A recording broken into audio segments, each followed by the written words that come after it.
एक बार की बात है, एक गांव में एक लड़का घर पर सो रहा था जब उसकी 2 साल की मां खाना बना रही थी। उस समय गरज और बिजली के साथ बहुत तेज आंधी चल रही थी। तब लड़के को गड़गड़ाहट की आवाज और बिजली की रोशनी का बहुत गहरा डर हो गया। उसका डर था कि आसमान ऊपर से गिरेगा, अगर अभी नहीं तो एक दिन वह इतनी तेजी से नीचे गिरेगा कि हर कोई मर जाएगा। लड़के की मां ने इस डर को कम करने की कितनी भी कोशिश की हो, उसने अपना डर नहीं खोया। जैसे जैसे वह बड़ा होता गया, यह डर बढ़ता गया। भय में जीने वाले व्यक्ति की क्या स्थिति होती है, यह नरक के अलावा और कुछ नहीं है। इसलिए वह जंगल में भाग गया। उसका इरादा था कि चाहे आसमान गिर जाए, जंगल के सभी पेड़ उसे अवरुद्ध कर देंगे ताकि वह बच जाए। हालांकि वह हमेशा डर में जी रहा था, लेकिन एक दिन उनका सामना जंगल में एक संत से हुआ।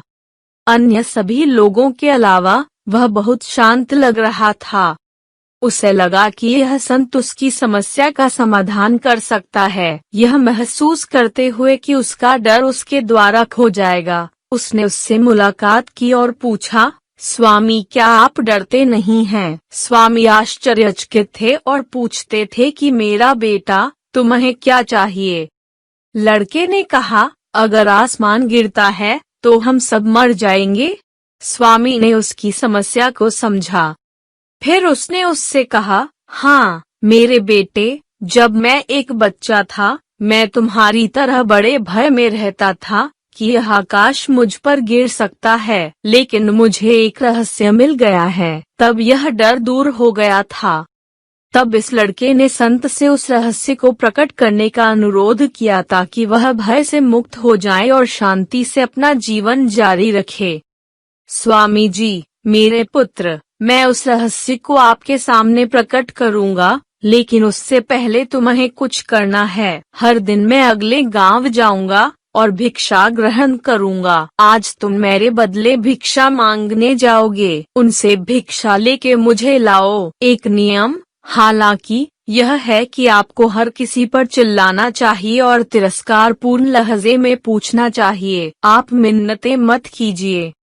उसने शर्त मान ली। स्वामी से ली गई भीख का कटोरा लेकर गांव आया। सुबह से शाम तक वह पूरे गांव में घूमता रहा और वापस स्वामी जी के पास आया। स्वामी जी ने पूछा, क्या हुआ था? उन्होंने बताया, स्वामी, एक बहुत ही अजीब घटना हुई। जैसा कि आपने कहा, मैंने सभी लोगों से बहुत ही अवमाननापूर्ण और चिल्लाने वाले तरीके से पूछा। उनमें से कई लोगों ने मुझे पीटने के लिए उतनी ही कड़ी प्रतिक्रिया दी, लेकिन एक महिला बहुत शांत अभिव्यक्ति के साथ बाहर आई। जैसा कि मैंने उसे बुलाया और कहा कि थोड़ी देर रुकें, फिर वह अंदर से खाना ले आई और मुझसे कहा कि बेटा थोड़ी देर हो गई, कृपया क्षमा करना बेटा। मैं उसकी शांति और करुणा पर चकित था। उसकी हालत मेरी वजह से नहीं बदली। अब मैं जो भिक्षा लाया था वह वही थी जो उसने दी थी। तब स्वामी जी ने कहा, अब यह तुम्हारे लिए समझ में आता है? लोगों को ऐसा बिना शर्त के प्यार दे रहा है। वे अभी भी इस धरती पर हैं, इसलिए यह आकाश अभी तक नहीं गिरेगा। हवा, पानी, आकाश सब उनकी वजह से ही हैं। हम सभी परजीवी हैं जो ऐसे लोगों की दया पर निर्भर हैं। पहचानो कि हम उस अवस्था में नहीं हैं और वहाँ खड़े रहना है, किंतु भयभीत न होना, ऐसा रहस्य को समझाया है। यह सुनकर लड़के ने स्वामी जी को उस भय से मुक्त करने के लिए धन्यवाद दिया जो वह सामना कर रहे हैं।